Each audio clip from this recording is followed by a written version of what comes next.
నమస్తే, welcome to Telugu news morning debate. నేను సునీత.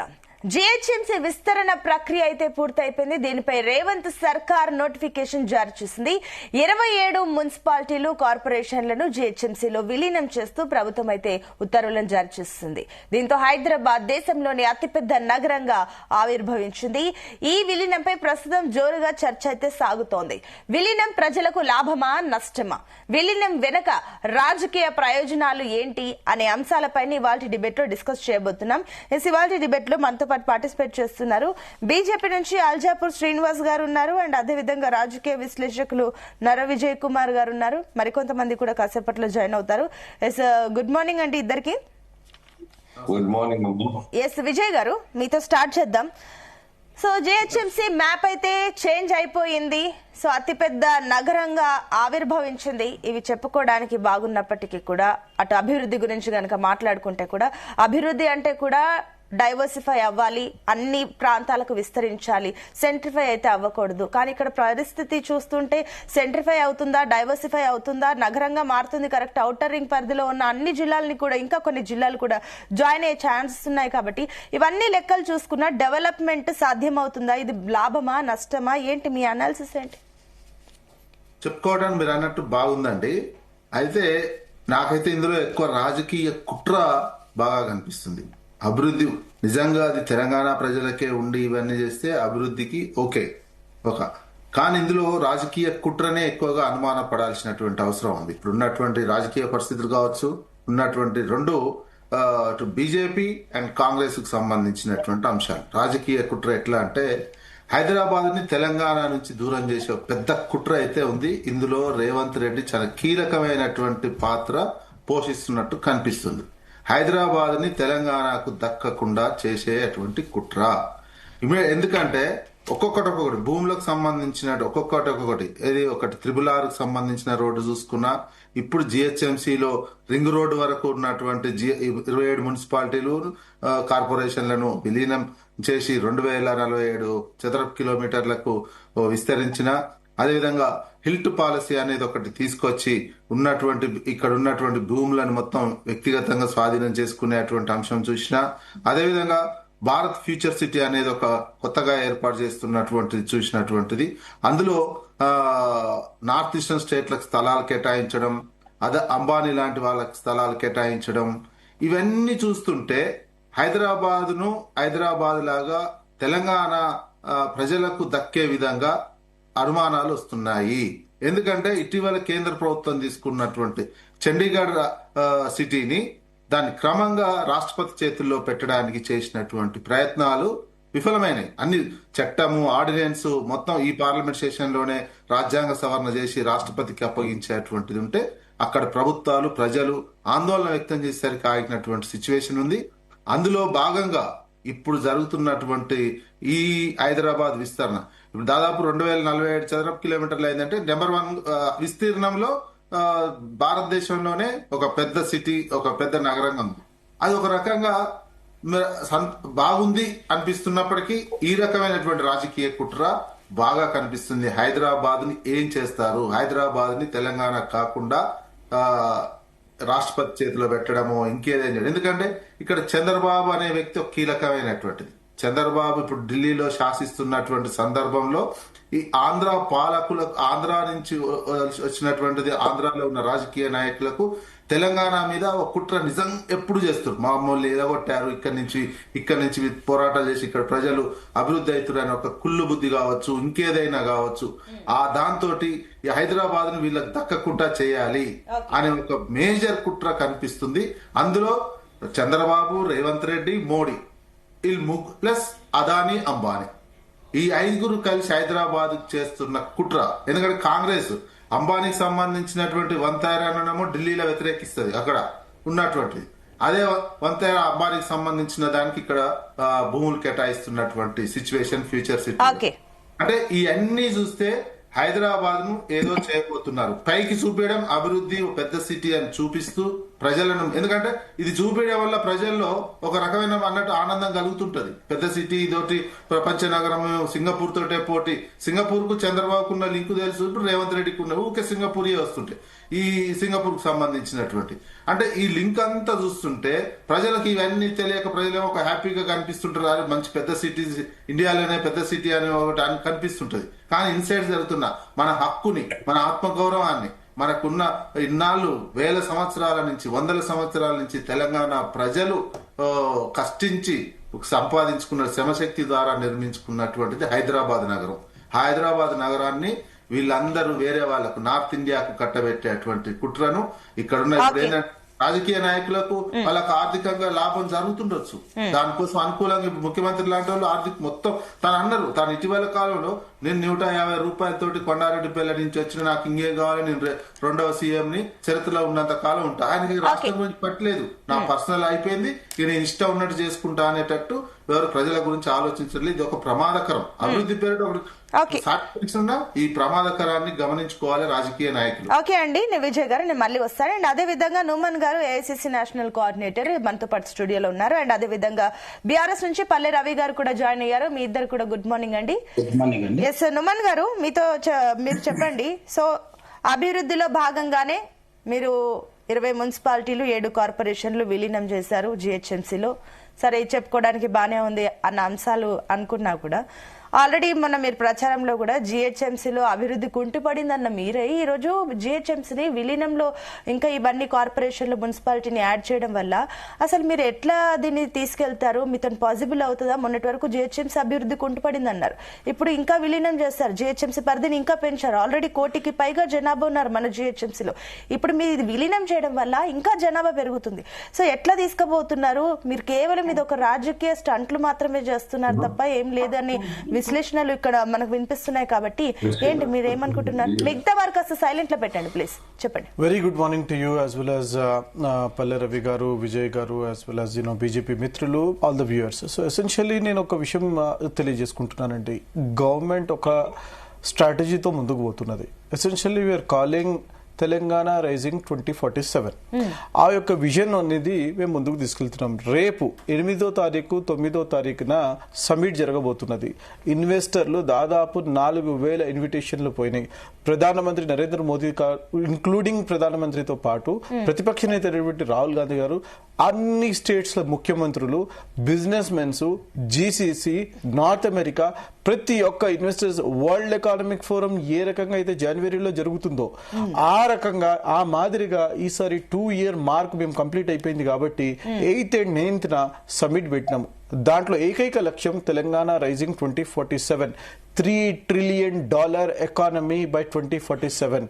అంటే మేము ఒక విజన్ తో మేము పోతున్నాము. తెలంగాణని రైజింగ్ అని చెప్పేసి మేము అంటున్నాము. 100% Telangana top of the state అని చెప్పేసి మేము ఆల్ అక్రాస్ ఇండియా మేము ఉంటాము అని చెప్పేసి మేము ముందుకు వెళ్తున్నటువంటి. తెలంగాణనే రైజింగ్ చేస్తున్నారా, హైదరాబాద్ ని రైజింగ్ చేస్తున్నారా? Let me get there. So ఆ స్ట్రాటజీతో ఎప్పుడైనా సరే మీరు చూసుకున్నప్పుడు, ఒక కంపెనీ పెట్టినప్పుడు ఒక విజన్ అనేది ఇంపార్టెంట్. ఆ మాదిరిగా ఒక స్టేట్ అడ్మినిస్ట్రేషన్ నడుపుతున్నప్పుడు ఒక విజన్ అనేది ఇంపార్టెంట్. మా దగ్గర విజన్ ఉంది 2047.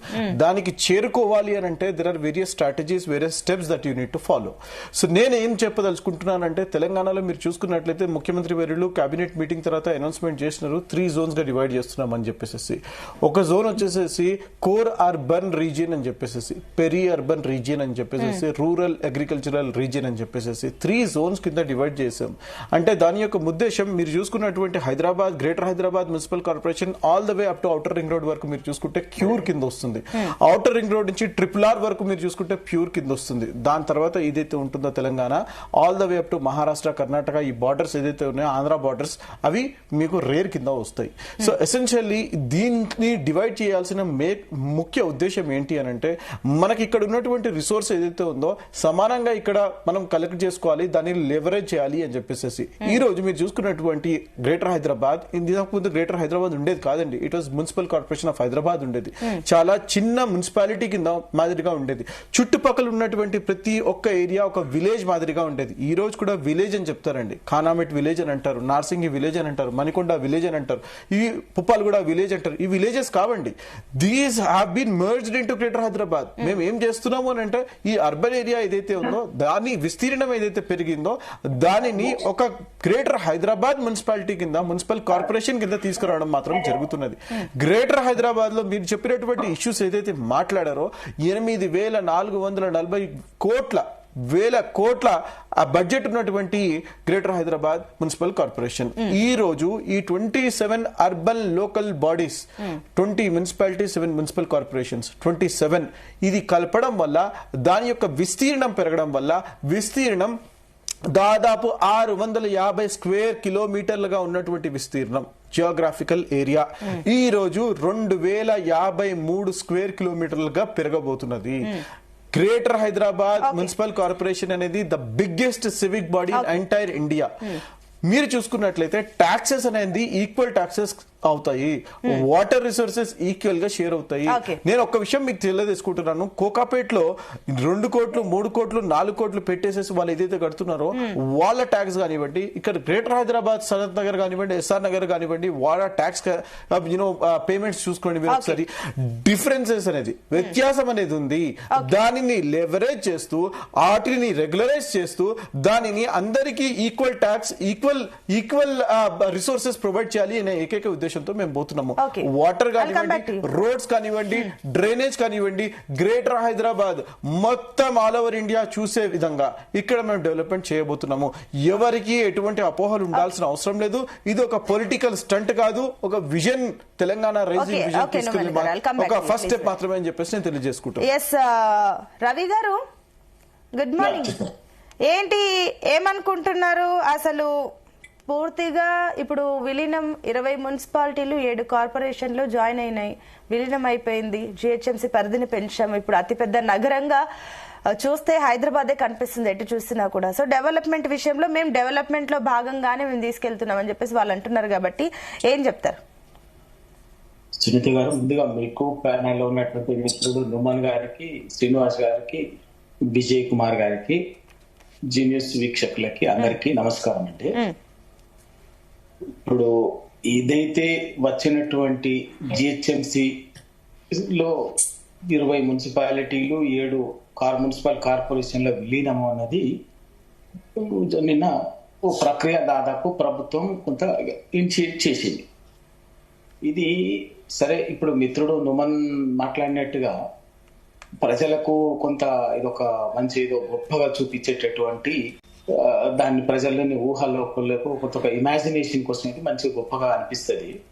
కానీ వాస్తవంగా అయితే ఇది నిజంగా కూడా ఏంటంటే దీని వెనుక ఉన్నటువంటిది ఒక కుట్ర ఉంది, రాజకీయ కుట్ర ఉంది, బరాబర్గా రాజకీయ కుట్ర ఉంది. ఎందుకు అంటే ఇది తెలంగాణ ఉద్యమ నేపథ్యంలో హైదరాబాదు అస్తిత్వానికి ఒకటి, హైదరాబాద్ నుంచి తెలంగాణని వేరు చేయటం, ఈ రెండు కుట్రలు అనేది తెలంగాణ ఉద్యమం, తెలంగాణ ఆకాంక్ష బలపడుతున్నా కొద్దీ చాలా బలంగా ముందుకు తీసుకొచ్చి దాన్ని వ్యతిరేకించి ఏ విధంగానైనా ఆఖరికి తెలంగాణని పోయినా పర్వాలేదు హైదరాబాద్ ను తమ కబ్జాలో ఉంచుకోవాలని చెప్పేసి తెలంగాణ వ్యతిరేకులు చివరి క్షణం వరకు ఎన్ని విధాలుగా ప్రయత్నం చేయాలో అన్ని విధాలుగా ప్రయత్నం చేసింది. ఉమ్మడి రాజధాని అన్నారు, హైదరాబాదు తప్పదనుకున్నప్పుడు, తెలంగాణ రాష్ట్రం తప్పదనుకున్నప్పుడు కేంద్ర పాలిత ప్రాంతం అన్నారు, అది కాదు అనుకున్నప్పుడు ఉమ్మడి రాష్ట్రం ఉమ్మడి రాజధాని అన్నారు, అన్ని చేసిండు. చివరికి చేసిండు ఏది కాకుండా లాస్ట్ హైదరాబాద్ లో రెవెన్యూ షేరింగ్ అన్నారు, ఇవన్నీ మాట్లాడిండు. కానీ ఆ కుట్రకు కొనసాగింపుగానే వాళ్ళ ఈ రోజు జరుగుతున్నటువంటి హైదరాబాద్ లో 27 మున్సిపాలిటీలు విలీన ప్రక్రియగా మేమైతే భావిస్తాం. ఖచ్చితంగా. ఎందుకంటే గతంలో ఈ చిన్న గ్రామ పంచాయతీలు వీటిని మున్సిపాలిటీలు చేసిందే మీరు, ఇప్పుడు మేము జిహెచ్ఎంసీలో విలీనం చేస్తే తప్ప అనేది కూడా అటు సైడ్ నుంచి వినిపిస్తుంది కాంగ్రెస్ నుంచి. సునీత గారు, ఆల్రెడీ అక్కడ వ్యవస్థలు ఏర్పడినాయి. వాస్తవం గ్రామ పంచాయతీలు, కార్పొరేషన్లు, మున్సిపాలిటీలు గతంలో మీరు కూడా చేశారు కదా. మీరు చెప్పినండి, గ్రామ పంచాయతీలకు ఉండేటువంటి స్టాఫింగ్ ప్యాటర్న్ గానీ, అడ్మినిస్ట్రేషన్ ప్యాటర్న్ గానీ కొంచెం లో స్టాండర్డ్స్ లో ఉంటది. అదే మున్సిపాలిటీస్ మున్సిపల్ కార్పొరేషన్ వచ్చేసరికి అడ్మినిస్ట్రేషన్ సెటప్ అనేది కొంత ఉంటది.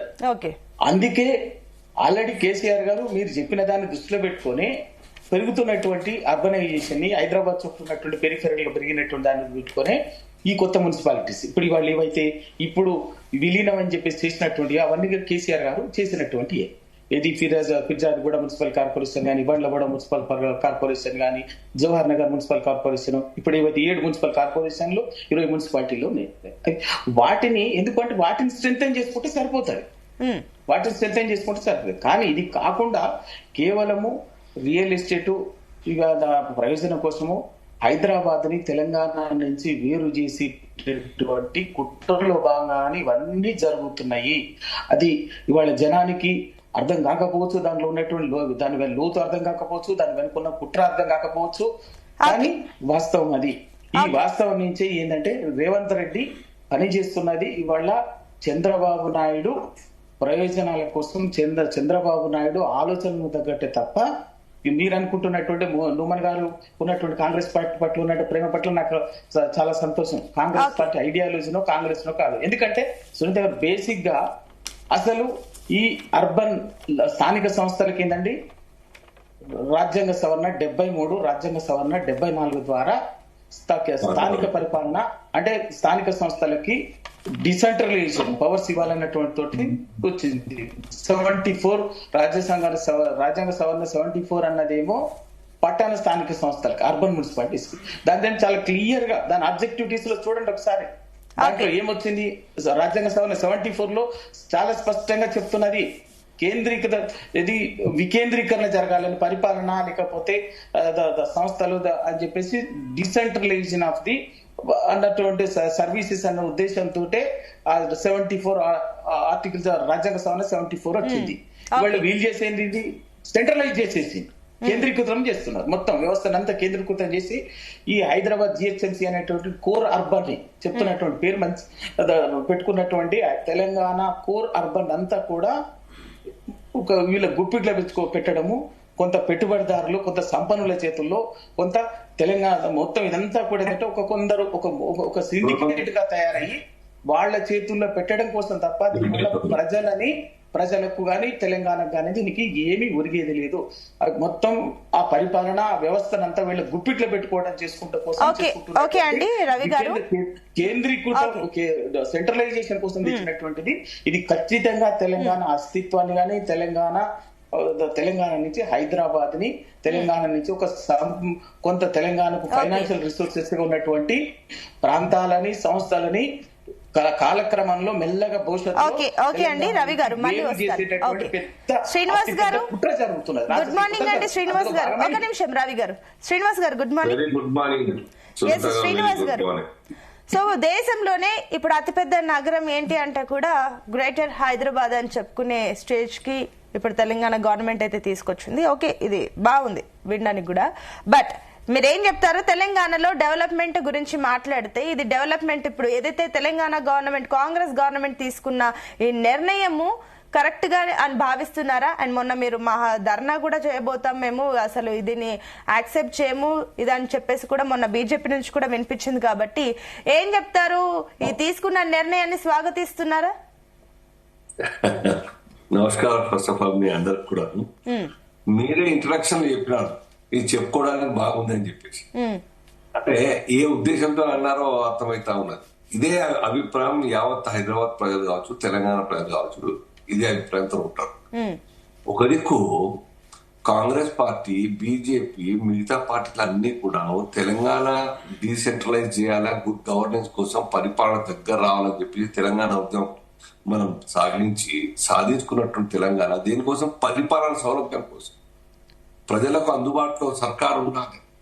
ఆనాడు ఎన్టీ రామారావు గారు వచ్చిన తర్వాత మండలాలు కూడాను అదే రకంగా తాలూకాలు తీసి మండలాలు చేసిన, ఎందుకు పరిపాలన డోర్ స్టెప్ లో ఉండాలని చెప్పేసి. సో ఇవాళ ఇంత పెద్ద నగరాన్ని కనీసంగా ఉన్నదాన్ని మీరు బేసిక్ అమ్యూనిటీస్ ఇవ్వలేని పరిస్థితిలో ఉన్నారు. అధికారులు సర్వీస్ ఇచ్చే పరిస్థితులు లేరు, కార్పొరేటర్స్ ఇంకా పనిచేసే పరిస్థితి లేరు, ఫండ్స్ అడికేట్ ఫండ్స్ లేవు. ఇంకా దాన్ని ఫుల్ మెర్జ్ చేసి 20+7 మొత్తం మెర్జ్ చేసి ఈ యొక్క చెప్పుకోవడానికి పెద్ద మహానగరంగా చెప్పుకోవడానికి హైదరాబాద్ చెప్పుకోవడం తప్ప పరిపాలన కోసం సౌలభ్యం ఏ పోషణప్పుడు జరిగే అవకాశం ఉండదు. ఇది పొలిటికల్లీ మోటివేటెడ్ ఒక దురుద్దేశంతో తీసుకున్నటువంటి నిర్ణయం, అర్థరహితమైన నిర్ణయం. లాజికల్ గా ఏదో ఉందంటే మమ్మల్ని కనిపించేయండి. ఏ కారణం చేత మీరు చేయబోతున్నారు, దానివల్ల లాభాలేంటి, దాంట్లో అడిషనల్ ఫండ్స్ ఏ రకంగా గెయిన్ చేయబోతా ఉన్నారు, ఏ రకంగా ఇన్ఫ్రా సివిక్ కమ్యూనిటీస్ లో పెంచబోతా ఉన్నారు, దానికి సరిపడేటువంటి ఫండ్స్ ఏ రకంగా రేజ్ చేయబోతాం, ఇవన్నీ ఏం లేవు. అన్సైంటిఫిక్ గా చేసినటువంటి ఒక నిర్ణయం. ఇది కాంగ్రెస్ పార్టీ యొక్క కుట్ర. ఏదో ఒక వర్గాన్ని మీరు సాటిస్ఫై చేయడానికో సంతోషపరచడానికో చేసేటువంటి నిర్ణయం కనుకోవడం తప్ప బేసిక్ ప్రజల యొక్క ఇమ్యూనిటీస్ ని ఆ యొక్క సివిక్ బాడీ ద్వారా ఇచ్చే అవకాశమే లేదు. అది సాధ్యం కూడా కాదు. రెండోది సునీత గారు, పునా ఉంది. పునే వల్ల 2 కార్పొరేషన్స్ ఉన్నాయి. Pune municipal corporation, Pimpri Chinchwad municipal corporation.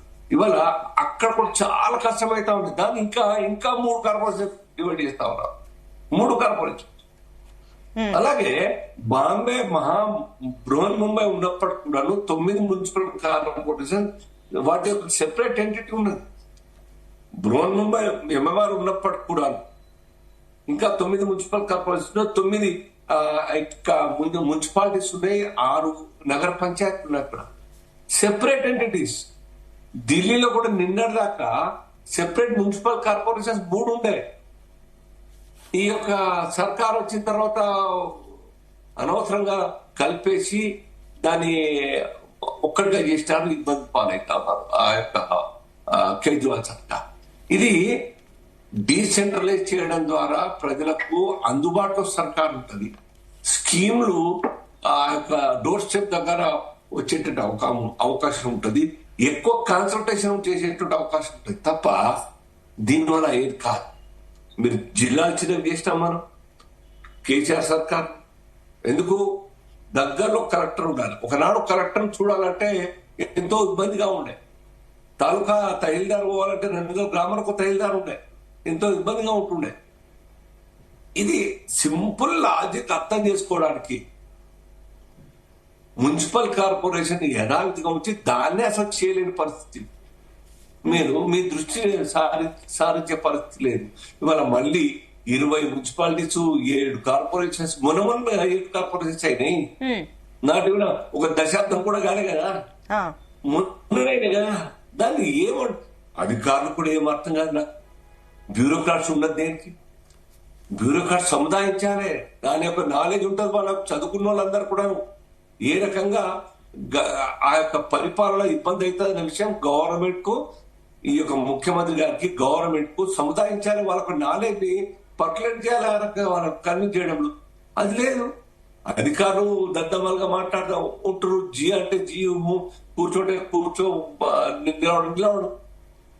Logical గా, టెక్నికల్ గా, ఫినాన్షియల్ ఆ యొక్క దాని ద్వారా తట్టుకునే విధంగా ఉండేటువంటి ప్రపోజల్స్ అంటే ఒకటి ఇప్పుడు శ్రీనివాస్ గారు, మీరు కేంద్రంలో ఉన్నారు అండ్ చూస్తే కూడా ఇప్పుడు మెగా సిటీస్ ని కేంద్రం ఎంకరేజ్ చేస్తుంది. బట్ తెలంగాణ విషయానికి వస్తే మీరు ఇక్కడ దీన్ని విమర్శిస్తున్నారు. ఇన్ కేస్ ఒకవేళ మీరుంటే ఇదే పని చేసేవారా? భారతీయ జనతా పార్టీ మొదటి నుంచి కూడాను అబ్దుల్ కలాం గారు ప్రపోజ్ చేసినటువంటి రూరల్ అర్బన్ అనే ఒక కాంబినేషన్ లో దేశం డెవలప్ కావాలి. రూరల్ లో కూడా అర్బన్ ఎమ్యూనిటీస్ జరగాలి, రూరల్ లో కూడా అర్బన్ చదువులు జరగాలి, రూరల్ కూడా అర్బన్ స్థాయి హెల్త్ అండ్ శానిటేషన్ జరగాలి అనే ఒక కాన్సెప్ట్, గొప్ప ఆలోచన. అదే 2016లో మోదీ గారు తీసుకున్నారు. అదే ఏదో ఉన్నన్ని కల్పించి ఒక మెగా సిటీ చేయాలని ఉద్దేశం కాదు. ఇక మోదీ గారి గురించి ఏం మాట్లాడతారు సార్ మీరు? శ్రీనివాస్ గారు స్మార్ట్ సిటీస్ అని చెప్పేసి మొత్తం సత్యనాశ చేసిర్రు, స్వచ్ఛ భారత్ అని చెప్పేసి సత్యనాశ చేసిర్రు. $90 ఉందండి, మొత్తం దేశం ఎకానమీ అచ్చదిన్ అని చెప్పేసి నాశనం చేసినారు. ఇక మీరు మోదీ గారి గురించి ఇక్కడ వచ్చేసేసి మీరు మాట్లాడితే ఎట్లా అండి? ఎట్లా మాట్లాడుతున్నారు మీరు చెప్పండి నాకు. వేర్ హావ్ యూ టేకెన్ ఇండియాని ఎక్కడ తీసుకుపోయినారు చెప్పండి మీరు ఒక్కసారి. ఇండియాని ఏ రకంగా మీరు వెనకాలకి నెట్టిర్రు? ఇన్ఫ్లేషన్ ఏ రకంగా పోయింది? అన్ఎంప్లాయ్మెంట్ ఎక్కడ పెరిగింది? మొత్తం ఈ స్మార్ట్ సిటీస్ అని చెప్పేసి ఈ రోజు ప్రతి ఒక్క చోట సివిక్ ఇష్యూస్, ఇన్ఫ్రాస్ట్రక్చర్ ఇష్యూస్ అట్లనే ఉన్నాయి కదండి. ఒక నిమిషం నుమన్ గారు, ఒక నిమిషం ఆయన ఫినిష్ చెప్పండి శ్రీనివాస్ గారు. స్మార్ట్ సిటీస్ యొక్క ఉద్దేశం మనం కళ్ళారా చూస్తా ఉన్నాం. ఉన్నదాన్ని ఉన్నట్టుగా ఏ సౌకర్యాలు అందించగలుగుతాం, ఎట్లా ఏ విధంగా ఆధునీకరించగలుగుతాం, ఎట్లా బేసిక్ అమ్యూనిటీస్ ప్రజలకు సౌకర్యవంతంగా ఉండే విధంగా చేయగలుగుతాం. గుడ్ అమ్యూనిటీస్ ద్వారా ఆ యొక్క నగరం మొత్తం కూడా సుందర వదనంగా తయారు కావాలి, సౌకర్యవంతంగా తయారు చేయాలనే ఉద్దేశంతో. కానీ గ్రామాలు మున్సిపాలిటీ కల్పన ఉద్దేశం కాదు. ఉన్నదాన్ని ఎట్లా బెటర్ చేయాలి, ది బెస్ట్ ఎట్లా చేయాలి, ఆ ఉద్దేశంతో చేస్తుంది తప్ప మీరు హైదరాబాద్ చూసుకోలేకపోతుంది. మీరు ఒక్కసారనా బోయినపల్లి దిక్కు, లేకుంటే కాప్రా, జవహర్ నగర్ దిక్కు ముఖ్యమంత్రి గారు టూర్ చేస్తారు, చూస్తారు ఎప్పుడన్నా? అక్కడి ఎంపీ గారు అనేక మార్లు ధర్నా చేస్తా ఉన్నారు.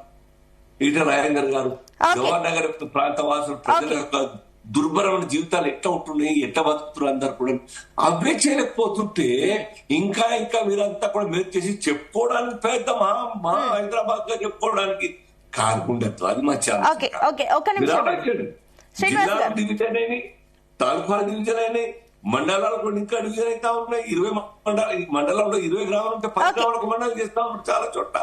ఒక నిమిషం అండి శ్రీనివాస్ గారు, ఒక నిమిషం సబ్మిషన్ ఉందంటే చెప్పండి, అడిగండి మళ్ళీ తన దగ్గరికి వెళ్ళాలి. ఒకటే విషయం నేను చెప్తున్నాను మేడం. ఎసెన్షియల్లీ ఇక్కడ గ్రేటర్ హైదరాబాద్ లో ఉంటున్న వారు ప్రతి ఒక్కరికి ఈక్వల్ సర్వీసెస్ అందుతున్నప్పుడు ఈక్వల్ టాక్సెస్ కూడా పే చేయాలా, right? You know what is GHMC equal services ఎక్కడ అందుతున్నాయి చెప్పండి. ఇప్పుడు tell me one thing, 1 acre of land in Serilingampally division లో మీరు తీసుకున్నటువంటి కోకాపేట్ కానివ్వండి, మన రాయదుర్గం జరిగినటువంటి ఏరియా కానివ్వండి, 150 నుంచి 170 కోట్లకి పోయింది, రైట్? ఒక్కొక్క ఫ్లాట్ అక్కడ మీరు తీసుకుంటే, ఫ్లాట్ గురించి మాట్లాడుతున్నానండి, 2000 నుంచి 2500 స్క్వేర్ ఫీట్ ఉన్నటువంటి ఒక ఫ్లాట్ 6 నుంచి 8 కోట్ల రూపాయలకి పోతుందండి. సరే, ఒక సింపుల్ క్వశ్చన్ మీరు అడిగిన దానికి నేను అడుగుతాను. 150 ఉన్నది కాస్త ఇప్పుడు 170 కోట్లు పలుకుతుందని చెప్పేసి మీరు అన్నారు. Not only in Hyderabad or not only Hyderabad surroundings మనం పక్కకపోతే, what I mean to say, Telangana రాష్ట్ర వ్యాప్తంగానే కాదు దేశ వ్యాప్తంగా ఎక్కడ ఏ ల్యాండ్ అయినా ఈ రోజు 10 లక్షలు పలికితే వచ్చే సంవత్సరం 20 లక్షలు పలకొచ్చు. అట్లా పలుకుతుంది కదా అని చెప్పేసి మీరు దాన్ని కూడా విలీనం చేస్తారు, తెలంగాణ మొత్తం విలీనం చేస్తారు. అంటే మీరు అడిగిన దానికి టాక్సెస్ గురించి అంటే అది టాక్సెస్, ఇప్పుడు టాక్సెస్ భారం పెరుగుతుంది, స్థానికంగా గుర్తింపు పోతుంది, ప్రాపర్టీ ట్యాక్స్ పెరగడం వల్ల అక్కడున్న వాళ్ళు చాలా లాస్ అయ్యే situation. How can somebody living greater Hyderabad కి కూతవేటు దూరంలో ఉంటూ, రైట్, పక్కనే ఉన్నటువంటి ఎంత దూరం ఉందండి నార్సింగి? మీరు నాకు చెప్పండి, నార్సింగి ఎంత దూరం ఉంది, పుప్పాలు కూడా ఎంత దూరం ఉంది. వారి ట్యాక్స్ మీరు ఒక్కసారి తీసి చూడండి, వారి కాంట్రిబ్యూషన్ మీరు ఒక్కసారి తీసి చూడండి. ఈ సర్వీసెస్ వీళ్ళే కదా ఇక్కడికే కదా వచ్చేది, గ్రేటర్ హైదరాబాద్ పెరిగిన తర్వాత మళ్ళీ ఇంకా కొంచెం విస్తరిస్తామంటారు, ఇంకా కొంచెం విస్తరణ అనేది గ్రేటర్ హైదరాబాద్ వరకు మీరు జరిగిపోయిందండి. ఈ పాయింట్, మీ పాయింట్ కి ఏదో సబ్మిషన్ ఉందంటారు. రవి గారు ఒకసారి ఒక పాయింట్ ఆయన అడుగుతారు, మీరు చెప్పొచ్చు. రవి గారు అడగండి, ఏం అడుగుతారు? సునీత గారు, ఇప్పుడు సోదరుడు ఉమ్మన్ గారు చెప్పింది, ఒక దగ్గర ల్యాండ్ అది దానికి ఇది ఈ విధంగా చేయటం అనేది పరిష్కారం కానే కాదు. అట్లా అనుకుంటే విత్ ఇన్ ద జిహెచ్ఎంసీ పరిధిలోనే, లేదా ఇంకా ఎంసీహెచ్ పాత ఎంసీహెచ్ పరిధిలోనే మనం కోర్ హైదరాబాద్ అనుకుంటాం కదా. ఒక జూబ్లీహిల్స్ ఏరియాలో ఒక రేట్ ఉంటది ల్యాండ్, అదే ఎల్బీ నగర్కి వచ్చేసరికి, లేకపోతే మలక్పేటకు వచ్చేసరికి ఒక రేట్ ఉంటది, వేరియేషన్ ఉంటది, ప్లేస్ టు ప్లేస్ వేరియేషన్ ఉంటది, లొకాలిటీ వేరియేషన్ ఉంటది. విత్ ఇన్ ద లొకాలిటీస్ లో కూడా మళ్ళీ సబ్ లొకాలిటీస్ అవన్నీ కూడా ఉంటాయి. కానీ ఆయన అందరినీ సమానంగా, మేము అందరికి ఈక్వాలిటీ ఇవ్వబోతున్నాము, అందరికి డెవలప్మెంట్ ఈక్వల్ గా చేయబోతున్నాము, అందుకే ఇదంతా అని చెప్పేసి వాళ్ళు అంటున్నారు. సునీత గారు, నుమన్ గారు చెప్పేది శాస్త్రీయ పరిష్కారం కానే కాదు. శాస్త్రీయ పరిష్కారం ఇప్పుడు ఉదాహరణకు ఆయన చెప్పింది నార్సింగ్ ఉన్నది. నార్సింగ్ లో ఇవాళ ఉన్నటువంటి స్పెషల్ ఎకనామిక్ యాక్టివిటీస్ అక్కడ బాగా జరుగుతున్నాయి కాబట్టి మనకి ఇవాళ అది కొంత కనిపిస్తున్నది. అప్పుడు ఏం చేయాలి? దాన్ని ఆ మున్సిపాలిటీనో అక్కడ ఉన్నటువంటి కార్పొరేషన్ ఎక్కడైతే ఉన్నదో దాన్ని స్పెషల్ కేటగిరీ తీసుకుంటామా, ఎట్లా తీసుకుంటామా, అక్కడ ఉండేటువంటి టాక్సేషన్, అక్కడ ఉన్నటువంటి కౌన్సిల్ ఉంటుంది, దాని ద్వారా అటువంటి బ్యాలెన్స్ చేయాలి. కానీ మొత్తం అందరినీ ఒకటే దగ్గర వేయటం అనేది ఇవాళ ప్రజాస్వామ్యంలో, ఇవాళ దేశంలో ఇప్పుడు అర్బన్ మున్సిపాలిటీసే, అర్బన్ లోకల్ బాడీసే రాజ్యాంగ సవరణ 74 ద్వారా వచ్చినాయి.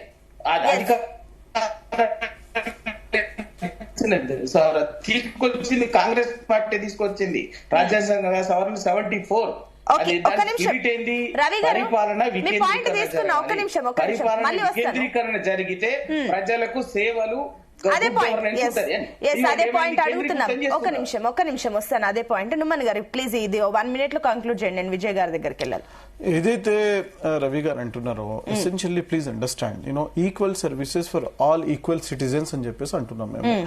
వాటర్ కానివ్వండి, డ్రైనేజ్ కానివ్వండి, రోడ్స్ కానివ్వండి, గ్రేటర్ హైదరాబాద్ పరిధిలో ఔటర్ రింగ్ రోడ్ చుట్టుపక్కల లోపల with in the outer ring road ఏదైతే ఉన్నారో అందరికీ సిమిలర్ సర్వీసెస్ ప్రొవైడ్ చేయాలి అనే ఏకైక ఉద్దేశంతో $3 trillion ప్లీజ్ సబ్మిషన్. ఇప్పుడు హైదరాబాద్ జిహెచ్ఎంసీలో ఫర్ ఎగ్జాంపుల్ మనం ఎక్కడికైనా వెళ్ళినా సేద తీరడానికి ఏదైనా మంచి స్పేస్ ఉంది, స్పాట్ ఉందంటే కనీసం ప్లేస్ లేని అంత ఇరుక్క అన్ని కూడా ఆక్యుపై అయిపోతున్నాయి, ప్లేసెస్ అస్సలు లేవు. ఇప్పుడు అంత కొంత కాస్త రిలాక్స్డ్ గా వెళ్ళాలి, ఎక్కడికైనా వెళ్ళాలి, కాస్త పబ్లిక్ కి ఫ్రెష్ ఎయిర్ రావాలన్నా ఆ కొంచెం ORR కి అటువైపులో గానీ ఇటు ఈ 4 దిక్కుల్లో కొంచెం సరౌండింగ్స్ కి అటు వెళ్తూ మాత్రమే ఇదంతా పాసిబుల్ అవుతుంది. మీరు ఇవన్నీ తీసుకురావడం వల్ల అక్కడ కూడా మొత్తం కంప్లీట్ ఆక్యుపై కంజెస్టెడ్, ఇక్కడున్న ఆల్రెడీ 1 కోటి మంది జనాభాని ఇరుక్కుపోతున్నారు ఈ జిహెచ్ఎంసీ పరిధిలో. ఎట్లా చేస్తారు అని వండర్ఫుల్ క్వశ్చన్ మీరు అన్నారు, దానికి నేను సమాధానం చెప్పదలుచుకుంటున్నాను. మీరు ఒక్క నిమిషం మీరు ఆలోచన చేస్తే ఇది తీసుకురావాల్సిన ముఖ్య ఉద్దేశం మీరు ఏదైతే మాట్లాడుతున్నారో దానికి లంగ్ స్పేస్ అని అంటారండి.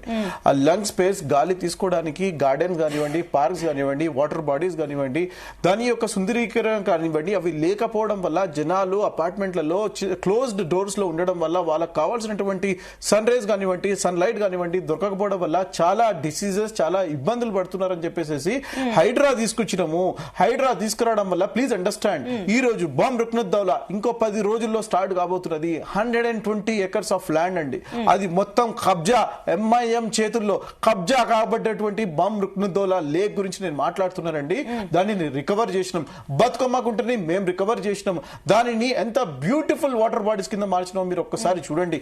ఇటుపక్కన ఉన్నటువంటి మల్కం చెరువు ఆనాడు ఫినిక్స్ చేతికి ఇచ్చేసేసి బీఆర్ఎస్ గవర్నమెంట్ ఏ రకంగా చేసిందో అది ఈ రోజు ప్రజలకి యూజ్ అవుతుందండి. దాని గురించి మనం మాట్లాడాలి.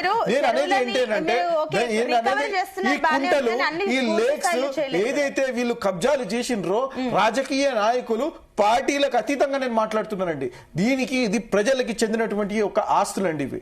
These are the people. అదే మీరు చెప్పింది పార్టీలకు అతీతంగా మాట్లాడుకోవాలంటే కూడా కొంతమందికి ఆల్రెడీ నోటీసులు వెళ్తే కొంతమందికి హాలిడేస్ ఉన్న రోజుకెళ్ళి మరీ మధ్యతరగతి గానీ రెంట్లు ఉన్న వాళ్ళ పరిస్థితి మరీ దయనీయంగా మార్చేసింది కాంగ్రెస్ గవర్నమెంట్. హైడ్రా గురించి మాట్లాడాలంటే మనం వెళ్ళినప్పుడే అందరూ మాట్లాడుతున్నారు. Beautiful job. See there are 2 sides of a coin అండి, మీరు అర్థం చేసుకోండి ప్లీజ్.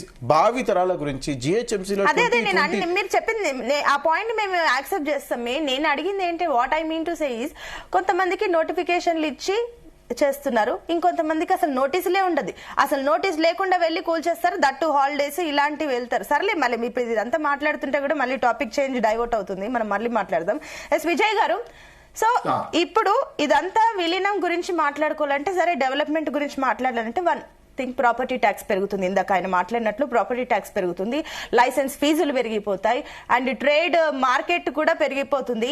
ఈ లెక్కన ఏం చూసినా కూడా మొన్నటి వరకు ఇంకొకటి గ్రామ పంచాయతీల పరిధి వరకు ఉంటే కూడా ఇన్ కేసు ఎన్నికలు రావాలంటే కేంద్రం నుంచి నిధులు వచ్చేది, లైక్ ఫైనాన్స్ కమిషన్ నుంచి మొన్నటి వరకు 14th I think so next 15th రావాల్సింది.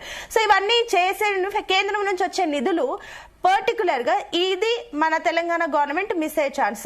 ఆ గ్రామాల వరకు కానీ ఆ ఏవైతే మున్సిపాలిటీలు ఉన్నాయో వాటికి సంబంధించి కూడా ఇవి కాస్త స్కిప్ అయ్యే ఛాన్సెస్ కూడా ఉన్నాయి. కాబట్టి ఏ లెక్కన చూసినా ఇప్పుడు ఏదైతే కాంగ్రెస్ ప్రభుత్వం తీసుకున్న ఈ నిర్ణయం వాళ్ళకి ప్లస్సా మైనసా? కాంగ్రెస్ పార్టీ రాజకీయంగా వాళ్ళు ఇప్పుడు ప్లస్ అని అనుకునే చేసినటువంటి అంశం. మాకే ప్లస్ అవుతుంది, భవిష్యత్తులో ఎలక్షన్ పెడితే వాళ్ళకి అనుకూలంగా డివిజన్లు చేసుకోనేది కూడా వాళ్ళకి అనుకూలమైనటువంటి డివిజన్లు చేసుకుంటే లాభం పడుతుంది అనేది చేసుకున్నటువంటి అంశం. రాజకీయంగా అది చూస్తే మొత్తం ఓల్ రాజకీయం అసలు హైదరాబాద్ తెలంగాణకు ఉంటుందా లేదా అనేది అదొక ప్రశ్న. ఇప్పుడు ఇంకొకటి ఏంది, ల్యాండ్లకు సంబంధించిన ఒకవేళ డెవలప్మెంట్ ప్రజలందరికీ మంచి సౌకర్యాలు ఆదాయం ప్రభుత్వానికి రావాలంటే ఇప్పుడు చెప్తున్నట్టు వాస్తవానికి ఇందాక నిన్ననే కోకాపేట ల్యాండ్ లో మీరు అన్నట్టు 170 కోట్ల వాల్యూ ఎకరం పలుకుతున్నటువంటిది. ఆ ఏరియాలో ఈ మధ్యలో ఏంది 20 ఎకరాలు 30 ఎకరాలు అమ్మితేనే దాదాపు 2,000 కోట్లు 3,000 కోట్ల వరకు ప్రభుత్వానికి ఆదాయం వచ్చినటువంటి అంశం. అట్లాంటి సిచ్యువేషన్ హైదరాబాద్ అంటే సేమ్ ఆ రేంజ్ ఒక 10 కోట్లు 20 కోట్లు అటు ఇటు ఉంటది ఎక్కడైనా ల్యాండ్ మీరు ఇప్పుడు కొత్తగా జిహెచ్ఎంసీ పరిధి చూసుకున్నట్లయితే. అట్లాంటిది ఇప్పుడు ఒక హిల్ట్ పాలసీ తీసుకొచ్చి దాదాపు 10,000 ఎకరాలు అంటే దాదాపు 5-6 లక్షల కోట్ల ఆస్తి ఉన్నటువంటి భూమిని మీరు ఏం చేస్తున్నారు?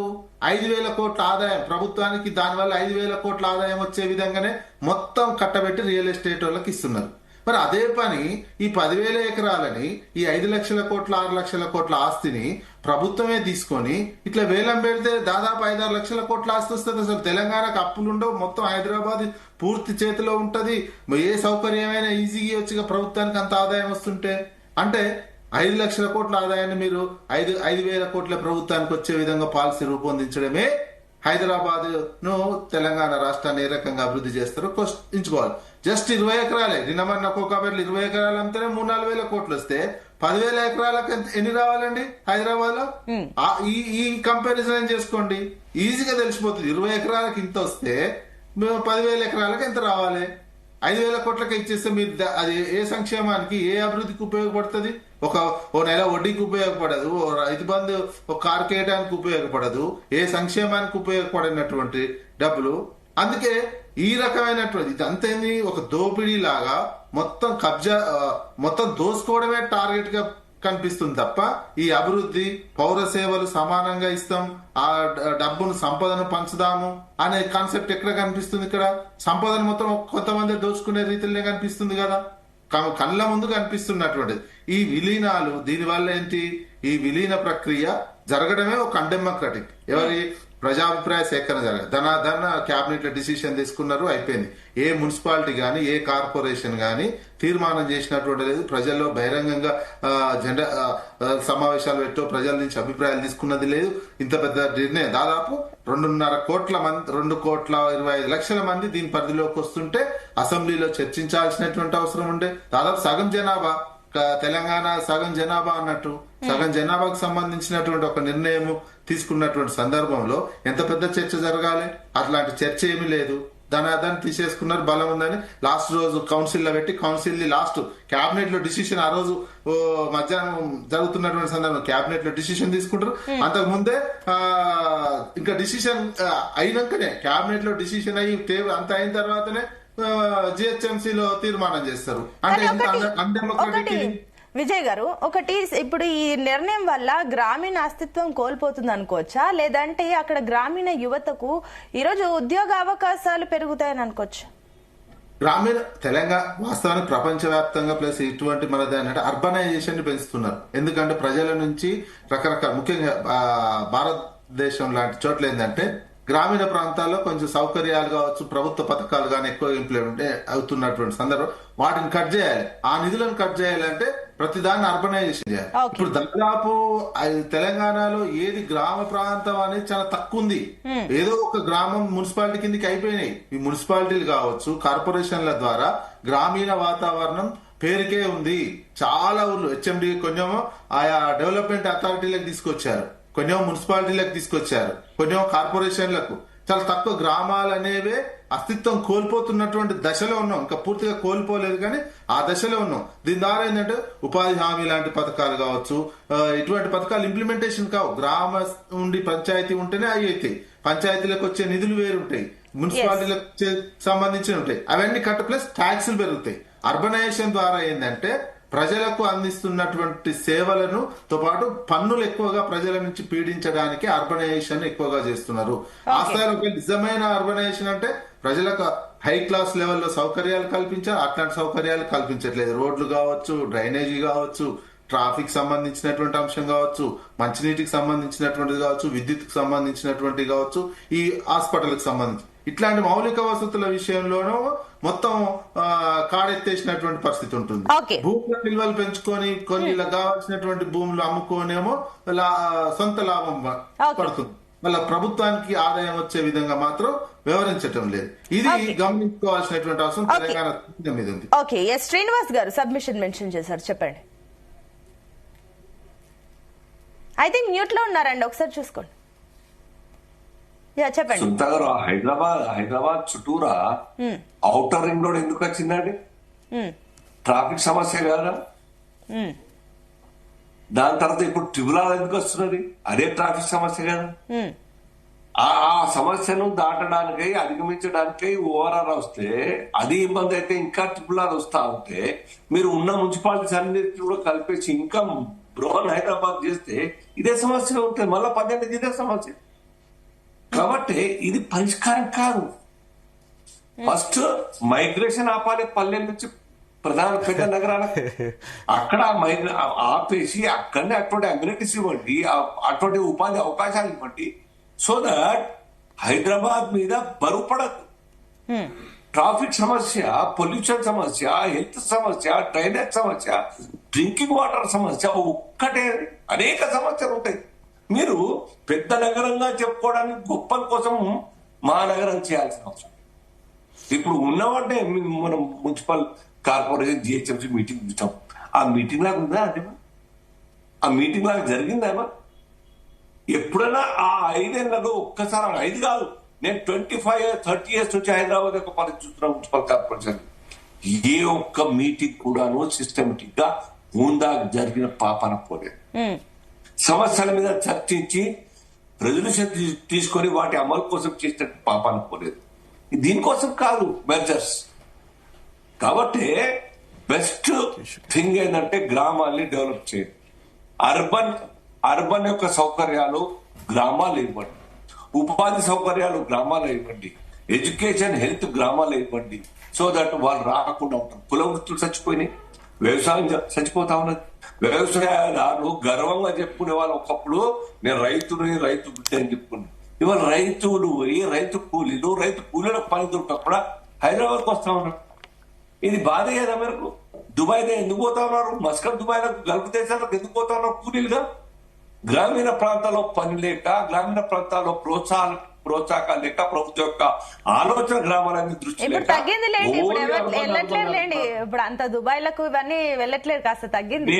మేము నిజామాబాద్, మీరు కూడా నిజామాబాదే. ప్రతి గ్రామంలో 100 మంది గల్ఫ్ దేశాలు. ఆ వడ్డీలకే 10-12 సంవత్సరాలు. నేను మీ పాయింట్ ని ఏకీభవిస్తాను. ఒక్క నిమిషము నుమన్ గారు. సో డెవలప్మెంట్ పిరమిడ్ లో మీరు అన్ని విలీనం చేస్తున్నారు. ఇందాక శ్రీనివాస్ గారు ఒక మంచి పాయింట్ అన్నారు, మైగ్రేషన్ ని ఆపాలి అని. సరే, మైగ్రేషన్ గురించి నేను పక్కన పెడితే ఉపాధి గురించి మాట్లాడుకోవాలంటే కూడా ఓకే, మీరు ఏదైతే డెవలప్మెంట్ అనేది డైవర్సిఫై చేయాలి, ఇది సెంట్రలైజ్ అవుతుంది ఇక్కడ ఒకటి 1 పాయింట్. అండ్ ఇంకొకటి డెవలప్మెంట్ అంతా ఒక చోటు కాదు, డెవలప్మెంట్ ని విస్తరించాలి. ఈ లెక్కను చూసుకుంటే సాఫ్ట్వేర్ కంపెనీలు, ఐటీ కంపెనీలు ఇవన్నీ చూస్తే ఇక్కడ జూబ్లీ హిల్స్, మాదాపూర్, హైటెక్ సిటీ, గచ్చిబౌలి ఇక్కడే ఎందుకు ఉండాలి? కొన్ని ఉప్పల్లో పెట్టండి, ఆ సరౌండింగ్స్ వాళ్ళు అక్కడ చేసుకోవడానికి ఉంటుంది. కొన్ని మియాపూర్ లో పెట్టండి. ఆయన అన్నట్లు కూడా ఆ పలానా వాటిని విస్తరించడానికి ట్రై చేయండి, కానీ వీటిని ఇందులో కలిపేయడం వల్ల లొకాలిటీ అంటే ట్రాఫిక్ సమస్యలు కూడా తగ్గుతాయి. ఆయన చెప్పినట్టుగా నోమాన్ గారు జవాబు చెప్పాలి. కొన్ని ఎయిర్పోర్ట్లు పెంచేసి కేంద్ర ప్రభుత్వం సిద్ధంగా ఉన్నది హెల్ప్ చేయడానికి, ఆ సపోర్ట్ చేయడానికి. ఆ ఎయిర్పోర్ట్ ప్రతిపాదన తీసుకురండి. కొన్ని నగరాలు అన్ని కూడా తెలంగాణ 4 వైపులా నగరాన్ని ఎయిర్పోర్ట్ సౌకర్యం, రైల్వే కనెక్టివిటీ ఇచ్చినట్టయితే ఇండస్ట్రియల్ పాలసీ స్టేట్ గవర్నమెంట్ తీసుకోండి. ఒక నిమిషం, దీనికి ఏం చెప్తారు? ఇండస్ట్రియల్ కూడా మీరు దీన్ని డైవర్సిఫై చేస్తే it will be better to public. అంతే. ఇప్పుడు ఆయన ట్రాఫిక్ సమస్యలు తగ్గుతాయి కూడా ఆ లెక్కన చూసినా 100%. అందుకనే ఫ్యూచర్ సిటీ రాబోతున్నది, అందుకనే 4th సిటీ రాబోతున్నది, అందుకనే భారత్ ఫ్యూచర్ సిటీ ఏదైతే మాట్లాడుతున్నామో it is sir, it is not Hyderabad. It is Srinivas గారు, ఇట్ ఈస్ నాట్ హైదరాబాద్. నేను మీకు అదే చెప్తున్నాను. ఫ్యూచర్ సిటీ మీరు ఒక్కసారి చూడండి. ఫ్యూచర్ సిటీ 4th సిటీ గురించి నేను మాట్లాడుతున్నాను. Hyderabad, Secunderabad, Cyberabad and now the future city. ఈ 4th సిటీ గురించి ఏదైతే మాట్లాడుతున్నామో, ఈ 4th సిటీ అనేది మీరు ఇబ్రహీంపట్నం, మీరు అటువైపు మీరు కల్వకుర్తి రోడ్ మీరు తీసుకుంటే ఆ ఏరియా మీకు వస్తుంది 4th సిటీ కింద. నేను ఏమంటున్నాను అంటే అక్కడ మీకు టీసీఎస్ ఉంది. కొంగర్ కలాల్లో బొంగళూరు దగ్గర అక్కడ టీసీఎస్ ఉంది, అమెజాన్ హబ్ ఉంది, అక్కడ ఐటీ పార్క్స్ డెవలప్ అవుతున్నాయి. మీరు అన్నటువంటి ఉప్పల్లో జెన్పాక్ట్ ఉంది, అది కాంగ్రెస్ పార్టీ గవర్నమెంట్ టైంలోనే వచ్చింది. నేను ఏమంటున్నాను కనెక్టివిటీ ఒకవేళ డాక్టర్ వైఎస్ఆర్ గారు పెద్దలు ఒకవేళ ఔటర్ రింగ్ రోడ్ చేయకపోయి ఉంటే ఈ రోజు మైగ్రేషన్. హైదరాబాద్ డెవలప్ చేయండి, Warangal develop, how best you can develop like anything. Everything is getting developed. Srinivas గారు ఒక నిమిషం ఆయన చెప్పిన పాయింట్ కూడా కరెక్ట్. మీరు డెవలప్ చేయాలనుకుంటే వరంగల్, మహబూబాద్ ఇలాంటి చాలా ఉన్నాయి మీరు తీసుకోవాలంటే అక్కడ కూడా మీరు ఐటీ కారిడార్స్ అక్కడ కూడా మీరు ఐటీ ఓపిక. మేము వచ్చి 2 సంవత్సరాల్లో ఇండస్ట్రియల్ పాలసీ తీసుకొచ్చేసేసి 3 రీజన్స్ కింద ఏదైతే డెవలప్ చేసినామో క్యూర్, ప్యూర్ అండ్ రేర్ అని చెప్పేసి please understand. Wait for December 8th, December 8th, 9th 2 రోజులు ఉంది, ఇంకా టైం ఉంది మీకు. 2 రోజుల్లో మేము ఏం విజన్ తీసుకొచ్చినాం కదా, తీసుకొచ్చినాక మీరు ఆ రోజు మళ్ళీ డిబేట్ పెట్టండి. ఏం చేయబోతున్నాము? $3 trillion ఎకానమీ అంత ఈజీ కాదు కదా, అంత ఈజీ కాదు కదా. ఒక ప్రధానమంత్రి కానివ్వండి, లీడర్ ఆఫ్ అపోజిషన్ కానివ్వండి, ప్రతి ఒక్క మీకు మీ ద్వారా తెలియజేసుకుంటున్నా,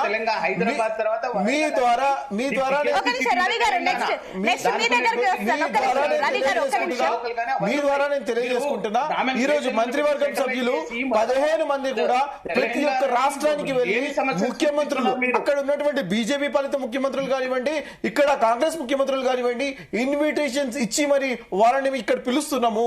రండి తెలంగాణ వైపు, మీరు రండి, తెలంగాణని చూడండి, మేము ఎట్లా మా విజన్ ఎట్లా తీసుకుపోతున్నాం అని చెప్పేసి ఇంత క్లియర్ గా కేటగారికల్ గా మేము తీసుకుపోతున్నాము. వారు ఏదైతే ఐటీ పార్క్స్ అని చెప్తున్నారు, ఏమన్నారు? విజన్ చూపిస్తున్నారా? ఆల్రెడీ ఇక్కడ డెవలప్ అయిన కట్టినే చూపిస్తున్నారా? Vision, we are coming with a vision. $3 trillion economy is a vision, you know. So essentially అక్కడ వరకు 2047 లో ఎలా చేరుకుంటామో మేము ఒక there is a road map అని అంటారండి. ఒక ప్రోడక్ట్ డెవలప్ చేసేటప్పుడు దానికి ఒక రోడ్ మ్యాప్ కావాలా, దానికి ఒక ఫేజెస్ కావాలా, ఏ ఫేజ్ నుంచి ఏ ఫేజ్ కి ట్రాన్సిషన్ అవుతున్నారు, ఫైనల్లీ ఆ ప్రోడక్ట్ ఎలా లాంచ్ చేస్తున్నారు. This is in IT or in any of the startup లో ఇట్లానే వర్క్ చేస్తారు. ఇప్పుడు మేమేమంటున్నాం అంటే ఒక విజన్ మాకుంది, ఆ విజన్ ని చేరుకోవాలి అని అంటే దెర్ ఆర్ ఫేజెస్. దానికి ఒక విజన్ ఉండాలా, దానికి ఒక స్ట్రాటజీ ఉండాలా, ఆ స్ట్రాటజీ ప్రకారం మేము పోతున్నాము. సరే, What did we do? ఈ 2 సంవత్సరాల్లో మీ విజన్ తో ఏం డెవలప్ చేస్తారు? Okay, let me అదే అంటున్నారు. మేము వచ్చి 2 సంవత్సరాలు అయింది, వీఆర్ ఆన్ ఇట్ అని చెప్పేసి అంటున్నారు. ఒక నిమిషం రవి గారు మాట్లాడండి, మీరు అప్పటిదాకా రవి గారు కుప్పగూల్చిర్రు ఐటీ టవర్స్. ఐటీ ప్రతి ఉమ్మడి జిల్లాకు ఒక ఐటీ టవర్స్ ని లాస్ట్ డ్యూరింగ్ ఇంత టైం పాస్ చేస్తారా? ఐటీ టవర్స్ ని మొత్తం నాశనం చేసిండు. కానీ ఉన్నదాన్ని మేము డెవలప్ చేస్తున్నాం, ఇంకా చుట్టుపక్కల మేము ఈక్వాలిటీ చేస్తున్నాం, మేము డెవలప్మెంట్ చేయబోతున్నాం. నాశనం చేసి ఇంకా కొత్తగా ఇవన్నీ కూడా చెప్పటానికి, ఇవన్నీ ఇమాజినేషన్ కోసం ప్రజల్ని భ్రమల్లో పెట్టడానికి తప్ప ఇంకేమీ లేదు. ఇవాళ వాస్తవంగా ఇప్పుడు Hyderabad with in the core అనే వీళ్ళు క్యూరు, కోరు, ఈ పేర్లు ప్యూరు, ఆ రేర్ అనే దాంట్లోనే వీళ్ళ భావజాల దారిద్రం కనిపిస్తున్నది. రేర్లు వరంగల్ ఎక్కడండి?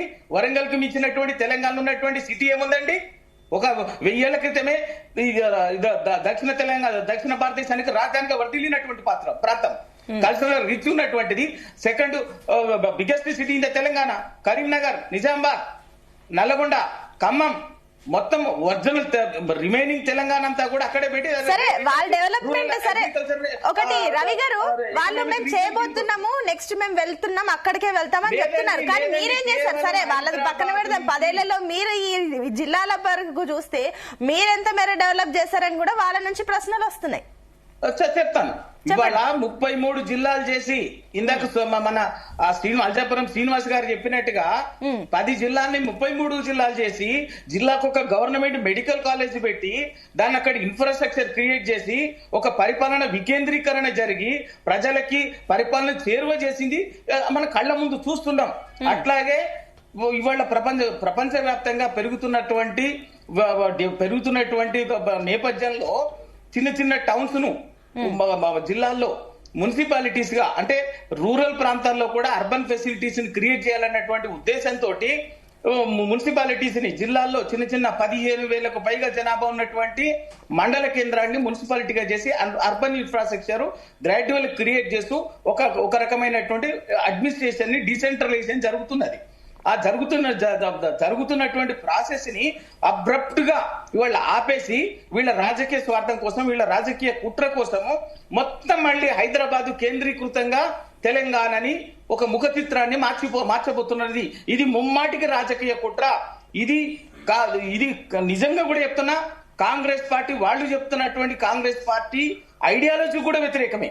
ఎందుకంటే కాంగ్రెస్ పార్టీ మళ్ళీ చెప్తున్నా 74 రాజ్యాంగ సవరణ 74 తీసుకొచ్చింది కాంగ్రెస్ పార్టీ, 73, 74 రాజ్యాంగ సవరణ. ఆ రెండింటి లక్ష్యం ఉద్దేశం కూడా పరిపాలన వికేంద్రీకరణ జరగాలి. గుడ్ గవర్నెన్స్ జరగాలంటే పరిపాలన వికేంద్రీకరణ జరిగితే సెంట్రలైజ్ చేసి ఒక హైదరాబాద్ కోర్ కొంత ఎకనామిక్ యాక్టివిటీ ఉన్నటువంటి తెలంగాణనంతా కూడా కొంత సంపన్నుల చేత కొందరు గుప్పిట్ల పెట్టుకొని తెలంగాణని హైదరాబాద్ని వేరు చేయడం చేసి ఒకటి రవి గారు వాళ్ళు తీసుకున్న నిర్ణయం వల్ల ఈ రోజు ఇండస్ట్రియల్స్ స్ప్రెడ్ అవ్వబోతున్నాయి. ఫోర్త్ సిటీ గానీ ఇలాంటి పేర్లతోని వాళ్ళు ఏదైతే ఇండస్ట్రియల్స్ ని వాళ్ళు డిస్పర్స్ చేయబోతున్నారు. దీని వల్ల ట్రాఫిక్ సమస్యలు ఇవన్నీ కూడా తగ్గే ఛాన్సెస్ ఉన్నాయి. మేము ఆ ఫేజ్ వైజ్ గా వెళ్తున్నాము.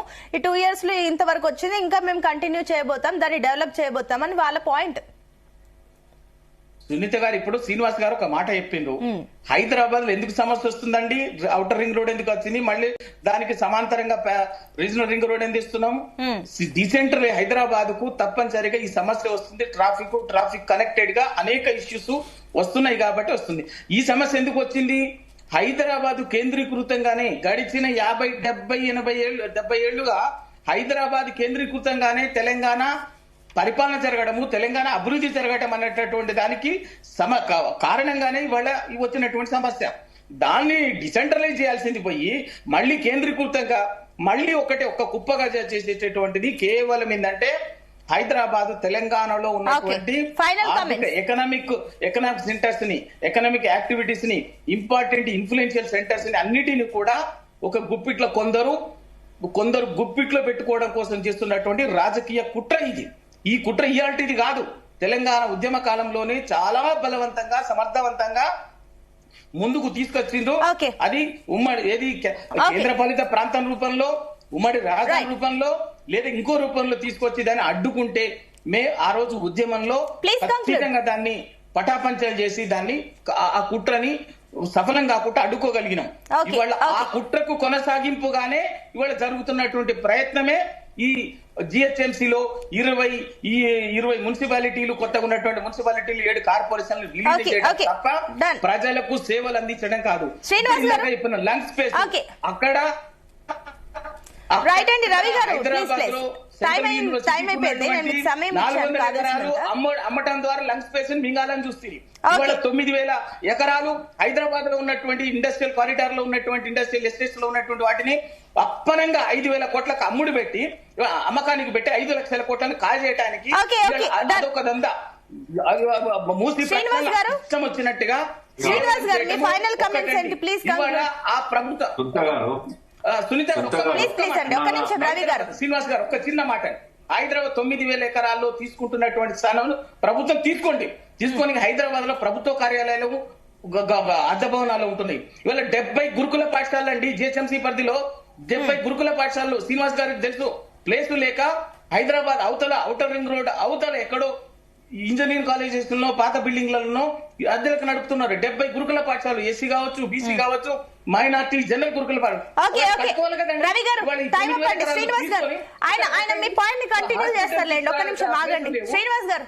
అది మీరు చేయండి. చేయాల్సినటువంటి అభివృద్ధి చేయాల్సినటువంటి పని అది. గౌరవ ముఖ్యమంత్రి గారిని గవర్నమెంట్ కి మీ టీవీ ద్వారా, జీటీవీ ద్వారా రిక్వెస్ట్ చేస్తా ఉన్నాను, before going launch that programme ఒక్కసారి కొన్ని దేశాలు, డెవలప్ అయినటువంటి దేశాలు, ఆ నగరాలు ఏ రకంగా బ్రహ్మాండమైనటువంటి ఫెసిలిటీస్ తోని, గార్డెన్స్ తోని, లేక్స్ తోని, రోడ్స్ తోని నిర్మాణం అయ్యాయో, కొత్తగా నిర్మాణమైనటువంటి సిటీస్ చూసారు. దాని తర్వాత మీరు అస్తమానం కోకాపేటలో ల్యాండ్ రేట్ పెరిగితే ఏం చేస్తారు, మీరు అమ్మి మళ్ళీ స్కీమ్లకు ఖర్చు పెడతారు కదా. అరే ల్యాండ్స్ రక్షించండి, గవర్నమెంట్ ల్యాండ్స్ నగరాభివృద్ధి కోసం. ఆ అందము, ఆ యొక్క లేక్స్, ఆ చెట్లు, ఆ గ్రీనరీ, ఆ పార్కులు ఇటు పోవాలి. మళ్ళీ ఇవన్నీ కలిపేసి వాటి భూములు కూడా రేట్ పెరిగినే అమ్ముతారు. మీరు చిన్న మీకు ఓట్ల మీద ఉన్నటువంటి ధ్యాస ఆ భూములు అమ్మి ఓట్లు కొనుక్కోవడానికి ధ్యాస తప్ప ఇంకేం లేదు. ఎందుకు పెంచుతారు మీరు? మీకేం ఆశ ల్యాండ్ రేట్ పెంచుకోవడానికి? ల్యాండ్స్ అమ్ముతారా? కాబట్టి ఇది కాదు. దయచేసి హోల్డ్ లో పెట్టండి ఒక నిర్ణయాన్ని. అనేక దేశాల్లో ఇటువంటి వాటిని అర్బనైజ్ చేసి డిస్టర్బ్ చేసే ప్రయత్నం ఎక్కడ పెద్ద నేరంగా భావిస్తారు. చేసినట్టయితే ఆ యొక్క పార్టీ పుట్టగత మంచిది కాదు. చాలా మంచి అవకాశాలు ఉన్నాయి. హైదరాబాద్ డెవలప్ చేసే మంచి వాతావరణం ఉన్నది.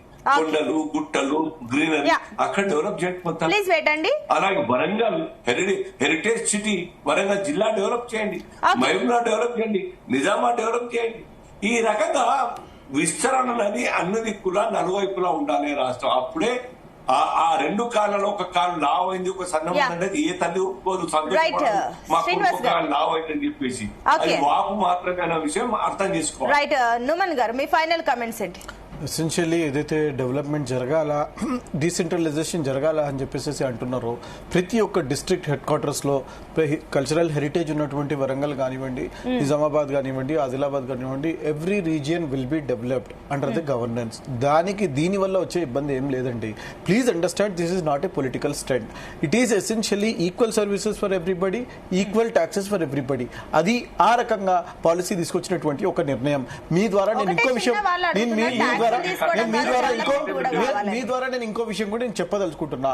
ఈ greater Hyderabad outer ring road లో ఉన్నటువంటి రీజియన్ ని గ్రేటర్ హైదరాబాద్ లో కలిపి ఒక సింగిల్ బడ్జెట్ కింద రాబోతున్నది. ఈ రోజు 8,500 కోట్లు ఉన్నటువంటి జిహెచ్ఎంసీ యొక్క బడ్జెట్ ఎంఏయుడి కింద వస్తున్నటువంటి ఈ యొక్క డిపార్ట్మెంట్ ఎసెన్షియల్లీ మీకు దాదాపు 12 నుంచి 13,000 కోట్ల బడ్జెట్ కింద మారబోతున్నది. నెంబర్ 1, దానిని మళ్ళా మీరు రీజియన్స్ కింద డివైడ్ చేస్తారు. మీరు you please understand what I'm trying to say is కి ఒక బడ్జెట్ ఒక సెంట్రల్ ఒక స్టాట్యూటరీ బాడీ ఒక బాడీ కింద ఉంటుంది, కానీ ఆ అడ్మినిస్ట్రేషన్ అనేది రీజియన్స్ కింద ఉంటుంది. జోనల్ కమిషనర్ ఉంటారు దానికి. And then from executive body నేను చెప్తున్నా, నేను ఆల్రెడీ డిప్యూటీ కమిషనర్స్ నిన్నట్టు 27 ULBs we have asked for strength ఏదైతే ఉందో ఎంతమంది కావాలని చెప్పేసి, ఇంకెంతమంది దానికి కాంట్రాక్టర్స్ కావాలా, ఎంప్లాయీస్ కావాలని చెప్తే 20 నుంచి 25,000 employees will be added to GHMC. Zonal commissioners వచ్చేసేసి దానికి డివిజన్ చేస్తాము, డెప్యూటీ కమిషనర్స్ ఉంటారు దానికి. సో ఎసెన్షియల్లీ అడ్మినిస్ట్రేషన్ పరంగా you don't have to worry, that will be taken care. Okay, very good అండి. ఎస్ విజయ్ గారు, సో మీ ఫైనల్ కంక్లూజన్ ఏంటి? ఇదే అండి, విలీనం అనేది జరగడమే ఒక అన్డెమోక్రటిక్ గా బాగా చర్చించి చేయాల్సినటువంటి అవసరం ఉంది.